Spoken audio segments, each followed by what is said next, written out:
Sexualidad en personas en condición de discapacidad. En un primer momento es importante resaltar que el concepto de discapacidad ha tenido una trayectoria bastante amplia a lo largo de la historia. En este momento les vamos a precisar 4 de las fases de esa evolución.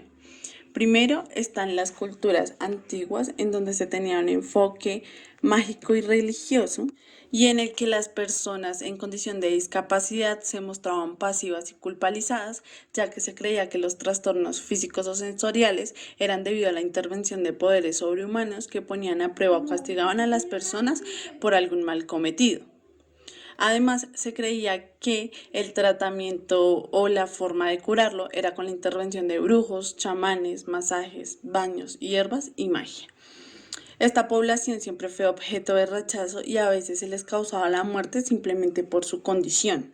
Luego, desde el siglo XV, el enfoque técnico y secularizado entiende la discapacidad como el resultado de fenómenos naturales o accidentes que requieren una adecuada terapia, al igual que otras enfermedades.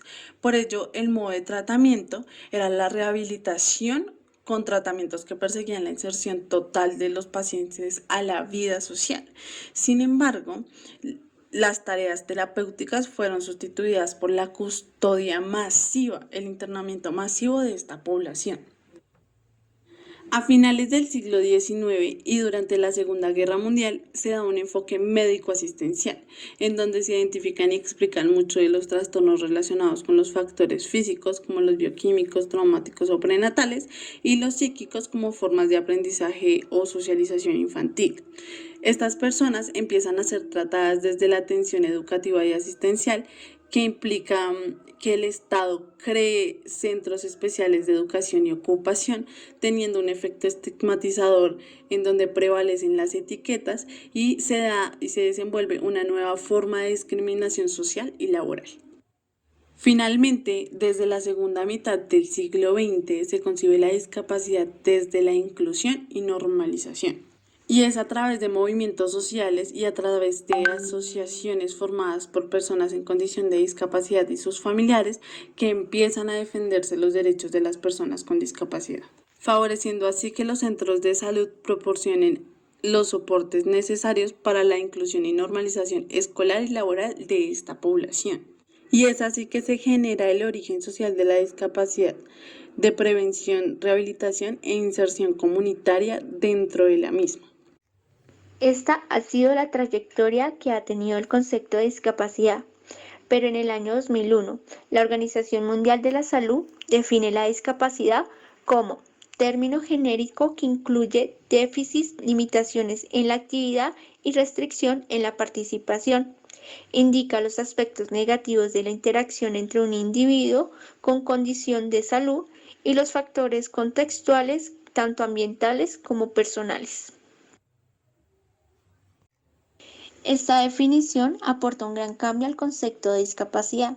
Se pasa de una concepción estática en la que solo se tenía en cuenta la condición de salud de la persona a una concepción dinámica en la que se tienen en cuenta los factores ambientales y personales. De esta forma, la discapacidad no es solo una condición de salud propia de la persona, sino el resultado de la interacción entre las limitaciones humanas y el medio en que nos desenvolvemos.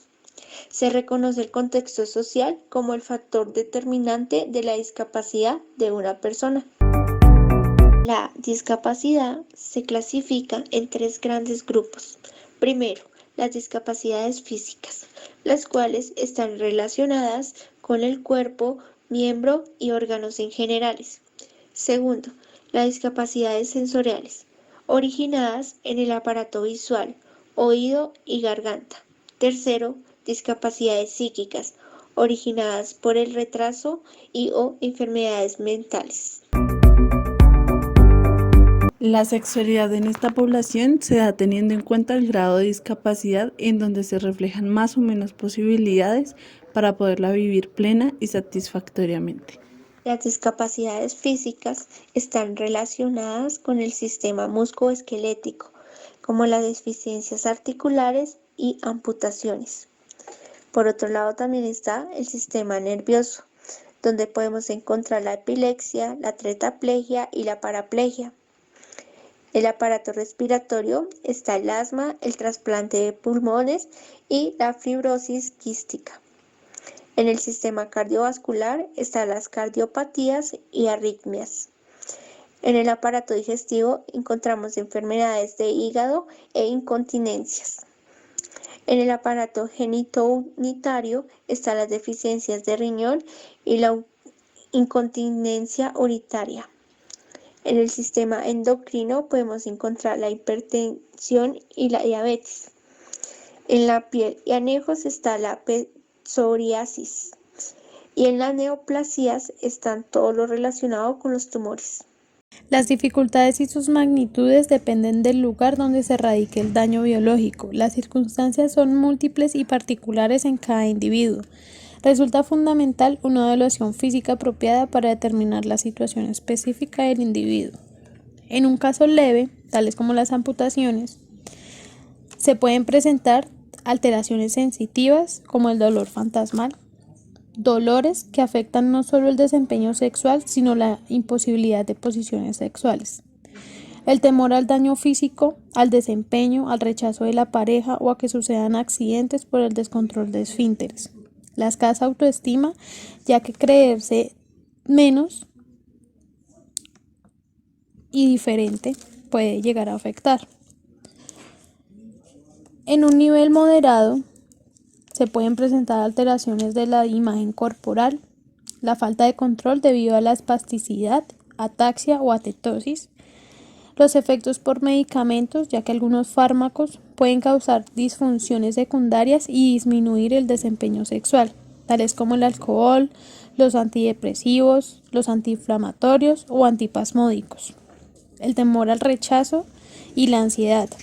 Ya en un nivel más grave, como las distrofias musculares, pueden presentar disfunciones sexuales por neuritis, también atrofia testicular y desequilibrio hormonal por atrofia de las glándulas endocrinas. También en las lesiones medulares se presentan disfunciones eréctil en los hombres y disminución o pérdida de lubricación en las mujeres.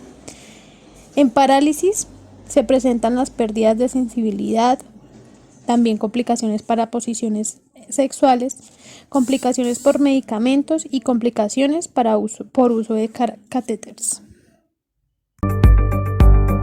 En las discapacidades sensoriales podemos encontrar la sensorial auditiva y la sensorial visual.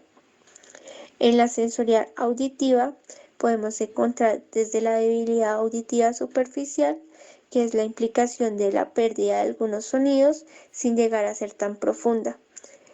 Podemos encontrar también lo que es la debilidad auditiva media, que implica que muchos sonidos no sean escuchados. Entre ellos pueden ser los sonidos ambientales o los sonidos del lenguaje.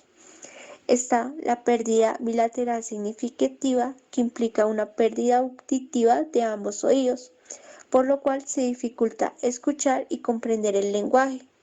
Se escucha la voz, pero no se discrimina el mensaje. Después tenemos lo que es la pérdida auditiva severa, que implica que muchos sonidos no son escuchados y no se discrimina las palabras. Y está lo que es la pérdida profunda, que implica que la mayoría de los sonidos no se escuchan. La discapacidad visual es la carencia o afectación del canal visual de la adquisición de la información. Se consideran diferentes grados de limitación. Está la cangrera y la baja visión.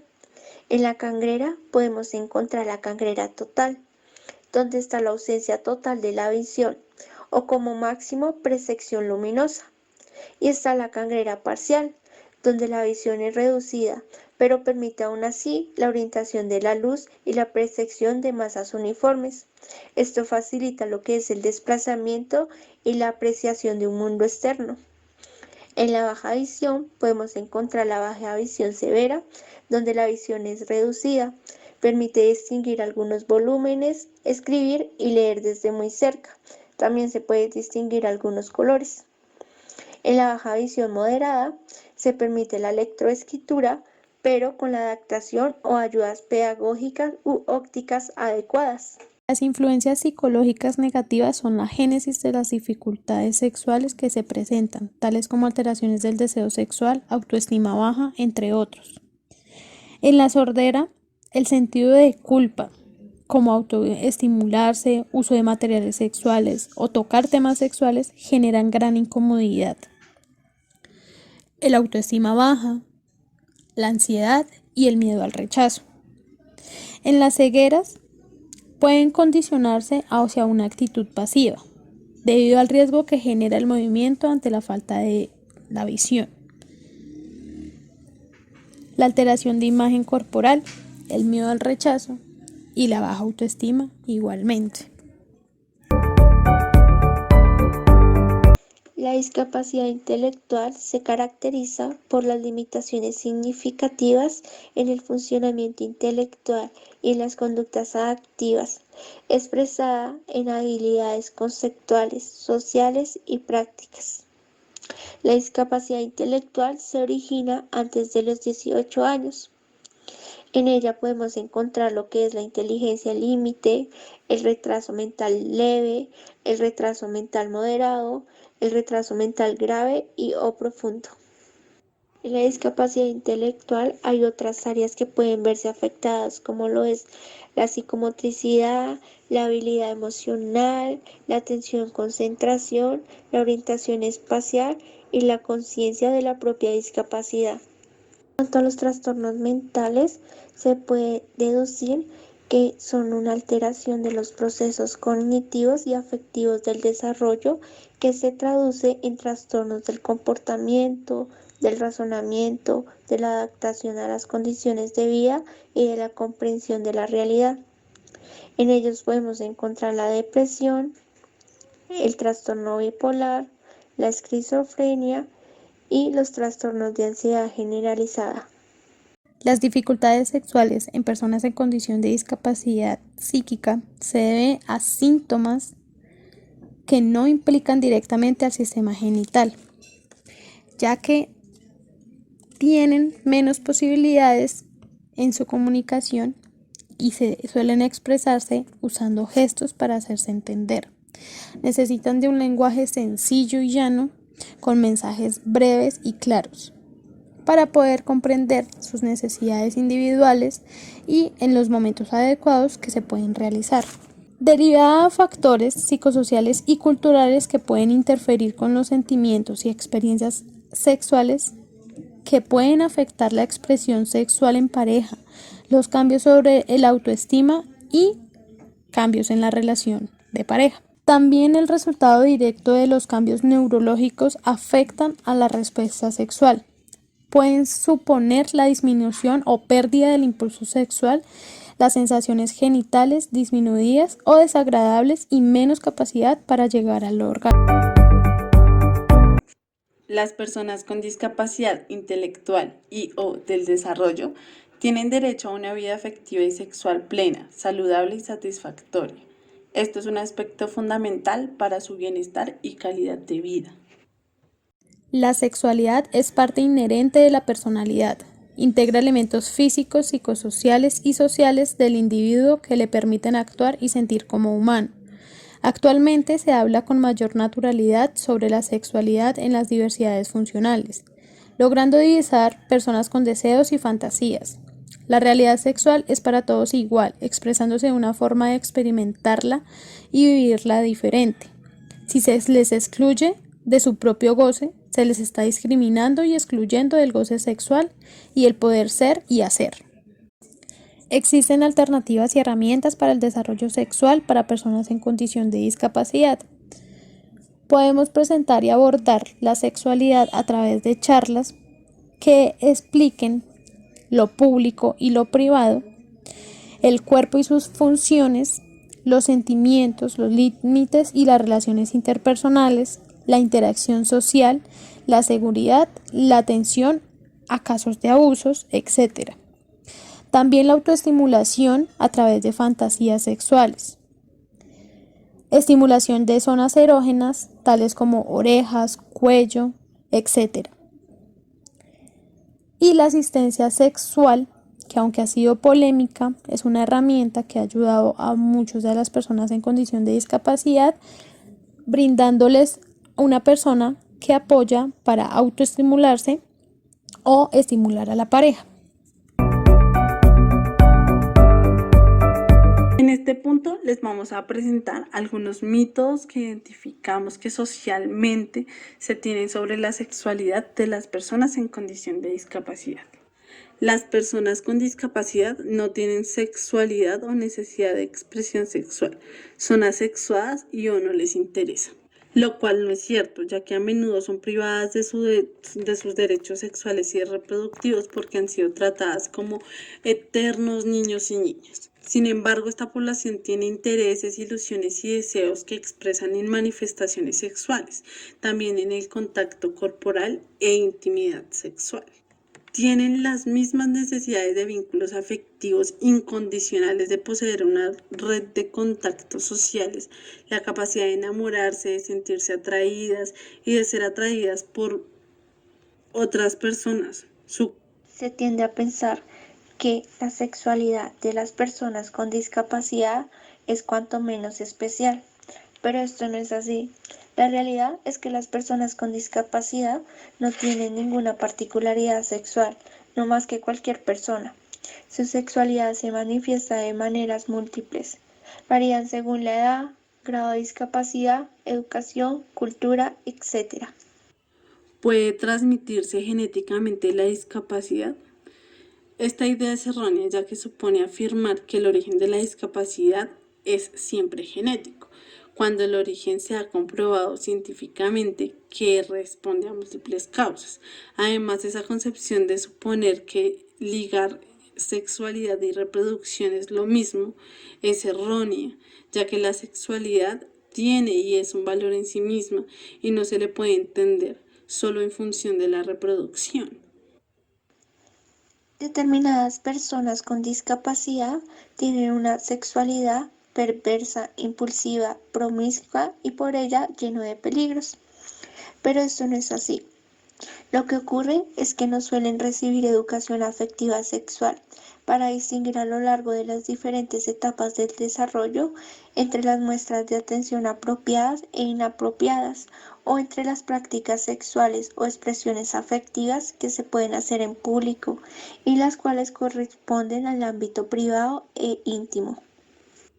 Los hombres con discapacidad intelectual tienen mayores necesidades y deseos sexuales que las mujeres con discapacidad intelectual a las que se les considera sexuales.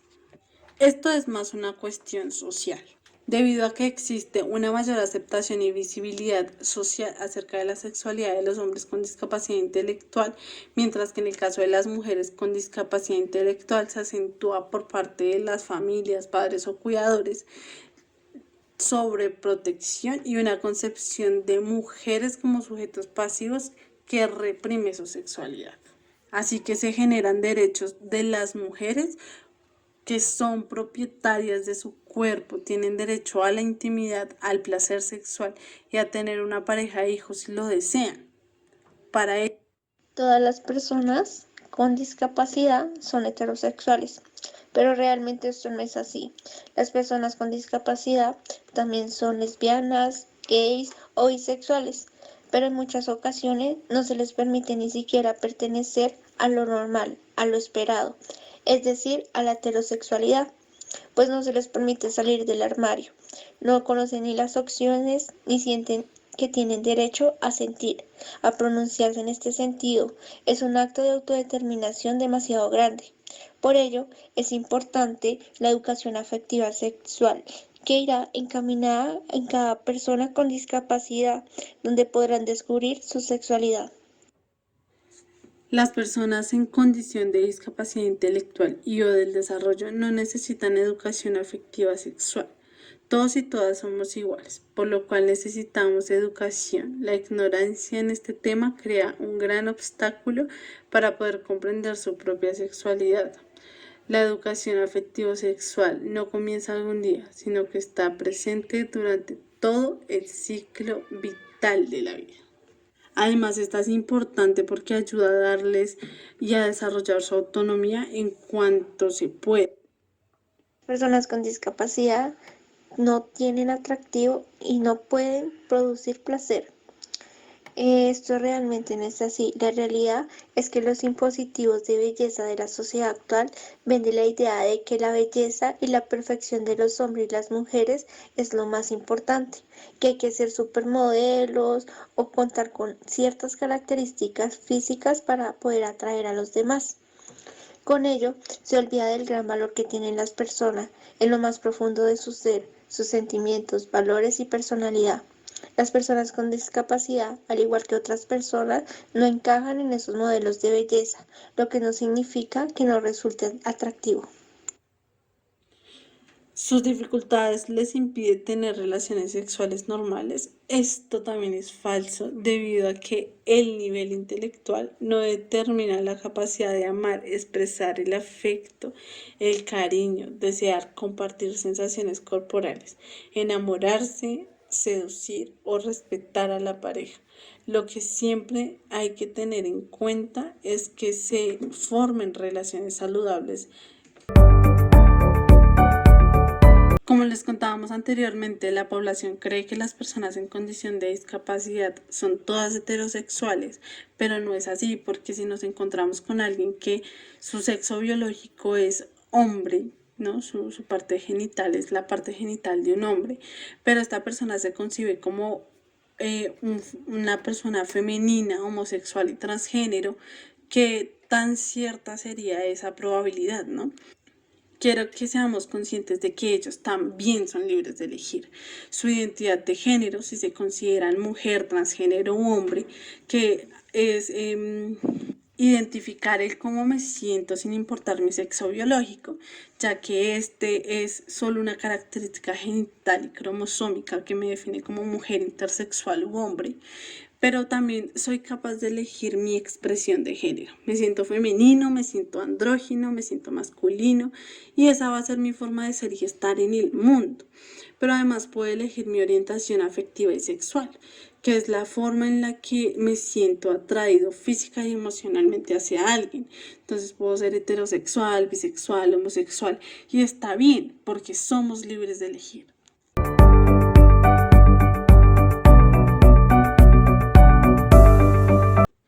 Políticamente, hablar de los derechos sexuales y reproductivos de las personas en condición de discapacidad es completamente reciente y nuevo.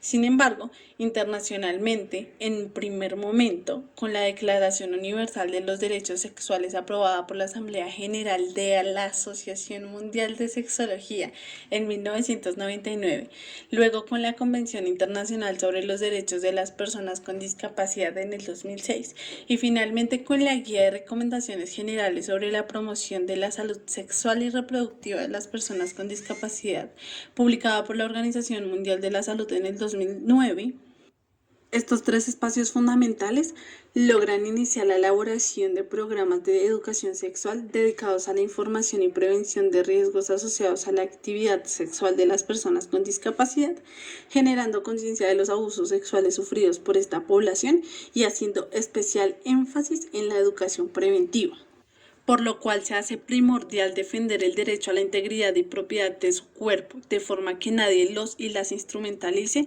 o abuse sexualmente de ellos y ellas. El derecho a recibir una educación afectiva y sexual en la familia y formación en los centros, colaborando familias y centros para que, por un lado, puedan aprender a defenderse de sus posibles abusos y a pedir ayuda cuando la necesiten, y por otro, puedan conocer su cuerpo, sus emociones, sentimientos y afectos, aprendiendo a relacionarse con los y las demás de forma adecuada.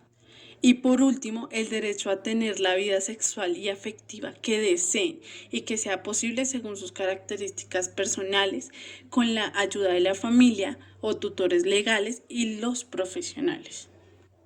Es gracias a estos espacios enriquecedores que en Colombia han surgido varias declaraciones por parte del Gobierno de Colombia y MinSalud al respecto. Primero, acerca de los derechos sexuales. los cuales son entendidos como la posibilidad de ejercer nuestra sexualidad de manera libre, informada, saludable y satisfactoria, ya que es esta la base fundamental para el disfrute de la sexualidad, es la posibilidad de decidir libre y responsablemente el modo en el que se quiere ejercer los derechos sexuales, libres de discriminaciones y de violencias, sin miedos, vergüenzas, temores, inhibiciones o culpa. Los derechos sexuales incluyen también el derecho a recibir una atención en salud sexual y reproductiva direccionada hacia la prevención y atención de las infecciones de transmisión sexual, ITS, y las enfermedades o dolencias que afecten el ejercicio placentero de la sexualidad genital y la sexualidad en general. También genera énfasis en los derechos reproductivos, los cuales son la facultad que tienen todas las personas para tomar decisiones libres, responsables y sin discriminación respecto al número de hijos que quieren tener, si desean formar una familia y el tiempo que debe transcurrir entre un embarazo y otro. Asimismo, incluye la información sobre la educación reproductiva y la planificación familiar apropiada para su edad, garantizando así, si se desea, una maternidad segura, el derecho de que las mujeres interrumpan su embarazo de forma voluntaria en los casos en los que la ley lo establece, y a la prevención de embarazos no deseados, teniendo también tratamiento para las dolencias del aparato reproductor si se necesita. Además, las personas en condición de discapacidad son tan libres como nosotros de tomar estas decisiones que van a definir su vida y sus intereses. Para ello, hay que darles la información completa de todas las alternativas y ellos deben generar un análisis respecto a las ventajas y desventajas de cada una de estas. Si por sus facultades y capacidades no lo pueden hacer, tendrán el apoyo de entidades como la IPS y la EPS que les ayudarán a través de estrategias, medios, métodos y recursos que facilitan a las personas con discapacidad para que puedan tomar decisiones de manera libre, autónoma e informada en relación con sus derechos sexuales y reproductivos. De esta forma se ve reflejada la toma de decisiones e igualdad con la población en condición de discapacidad. Por ejemplo, si se quiere realizar un proceso de esterilización quirúrgica, deberá contar siempre con el consentimiento informado de la persona con discapacidad. Cuando la esterilización quirúrgica no sea solicitada por la misma persona con discapacidad, se activarán mecanismos para garantizar que se cumpla su voluntad frente al procedimiento, no la voluntad de cuidadores, familiares o tutores legales. En esos, digamos, en casos en los que menores de edad con o sin discapacidad, en estos casos sí está prohibido la esterilización quirúrgica, aun cuando ellos hayan dado su consentimiento por la edad. Sin embargo, se ve reflejada en esta población que en su mayoría son los cuidadores, padres o tutores legales quienes deciden, por ejemplo, que usen métodos anticonceptivos. Pero si en algún momento una de estas personas no lo desea hacer, no está obligado a hacerlo y no está en las manos de los tutores, familiares o cuidadores tomar este tipo de decisiones. Finalmente se crea la resolución 1904 del 2017, la cual es una normativa que genera o representa un hito importante para la garantía de los derechos sexuales y reproductivos a las personas con discapacidad.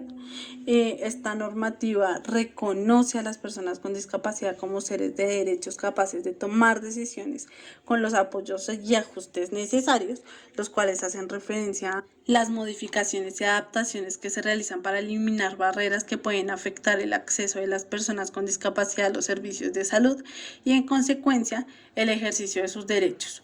Son razonables porque se supone que no genera una carga o un costo desproporcionado. Estos ajustes pueden realizarse a la parte física o estructural del lugar en donde se vaya a llevar como ese encuentro y en las formas de proporcionar la información. Entonces, la manera de comunicarse y relacionarse con las personas en condición de discapacidad, atendiendo a sus necesidades propias o formas de comunicación, contribuyendo así a la toma de decisiones no solo en el aspecto sexual y reproductivo, sino en general a su sexualidad. Esta ley recoge un poco de todo lo que venía diciendo en las declaraciones anteriores el Ministerio de Salud y se propone que debe realizarse a través de los líderes sociales y de la sociedad en general una educación que permita conocer esos derechos que tienen las personas en condición de discapacidad, generando un respeto y generando que no se de una discriminación marcada hacia esta población. Pide también que se empodere el sistema general de seguridad social y entidades de salud para que proporcionen esas... la familia y otros medios deben contribuir a que se tomen decisiones de manera propia e íntima respecto a su sexualidad.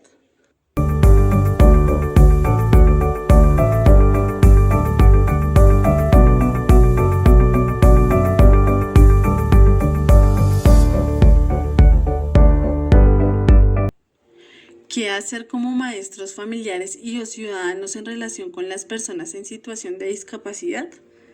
Estas son algunas recomendaciones. Primero, enseña la diferencia entre un contacto adecuado y un contacto abusivo. Segundo, consulta con profesionales en caso de no saber y requerir una guía especializada en el proceso sexual o reproductivo. Tercero, muéstrate abierto a escuchar, responder o indagar juntos acerca de sus preguntas, curiosidades y dudas con una buena disposición para hablar del tema de forma que no sea un tabú. Cuarto, debemos brindar espacios en donde se informe acerca de esas prácticas sexuales y expresiones afectivas que se pueden realizar en público y cuáles corresponden directamente al ámbito privado e íntimo. Recomendación número 5. Expresa las preferencias sexuales y gustos en un ambiente libre de estereotipos que promueva la diversidad sexual y afectiva. Recomendación número 6. Enseñar a decir no y a resistirse ante lo que no se gusta o no se desea. Recomendación número 7. Generar espacios de diálogo en donde se genere conciencia de que las relaciones interpersonales deben de estar basadas en la igualdad y en el buen trato. Recomendación número 8. Generar espacios de diálogo desde las posibilidades y no únicamente desde la prevención de riesgos, favoreciendo espacios en donde se pueda expresar, encontrar, interactuar y disponer de la intimidad.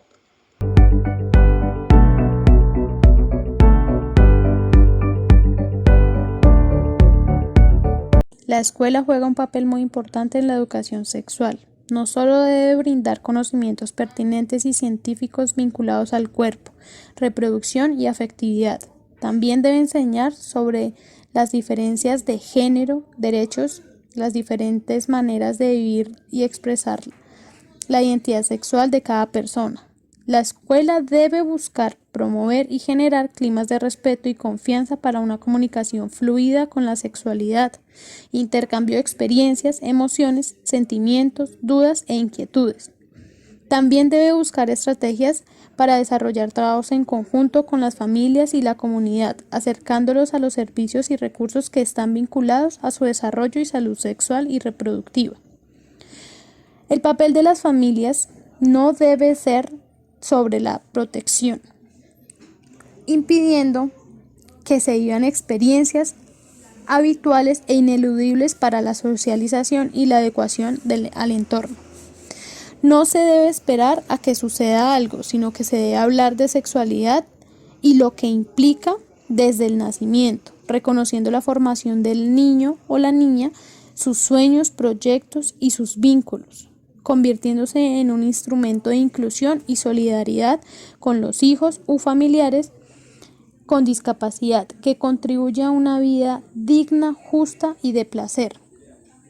La familia debe transmitir claramente que las relaciones sexuales ocurren cuando se es deseado y no cuando se sientan obligados, ya que esto es un acto muy íntimo. Deben llegar a acuerdos también. En la vida cotidiana de cada adolescente, de cada accidente con discapacidad, la familia es un referente fundamental en la formación sexual de ellos. Aspectos a tener en cuenta en esta formación es que la educación sexual no siempre es solo sexo. El ambiente familiar debe ser un apoyo a los mensajes en la educación sexual. Deben ser claros y específicos y no esperar ni prohibir nada.